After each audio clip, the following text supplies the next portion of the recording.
Da pochi giorni la Tunisia ha un nuovo ministro del turismo, Selma Elloumi Rakik. A lei chiediamo quale sarà l'influenza di queste elezioni sul turismo in Tunisia. Ces élections auront un impact positif sur toute la politique tunisienne. C'est la première fois qu'on a des élections démocratiques. C'est la première fois qu'un parlement, que l'Assemblée des représentants du peuple est élue démocratiquement, selon la volonté du peuple. Et c'est la première fois qu'il y a des élections présidentielles aussi de manière démocratique.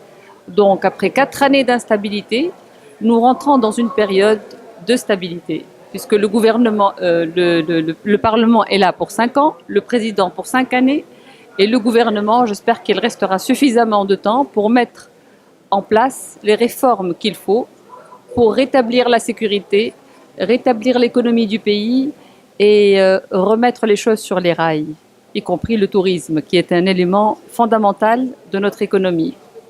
Ministro, qual è il bilancio del turismo in Tunisia nel 2014? Il y a eu une baisse importante en 2011. Et là, il y a une reprise qui a commencé depuis 2012, petit à petit. En 2015, je pense qu'il y aura une croissance à 2 chiffres. Il est possible que, je prends l'exemple de l'Italie, nous passons de 250 à peut-être 270, 300 000 touristes en 2015. Ed invece qual è la sua strategia per promuovere il turismo in Tunisia?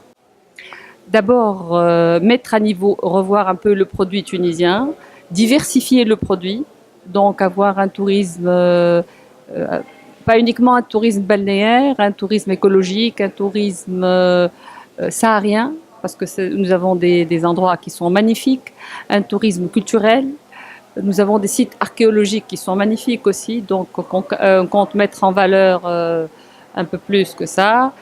Et disons, travailler aussi sur les structures qui existent et améliorer le service, améliorer la qualité. Beaucoup de travail.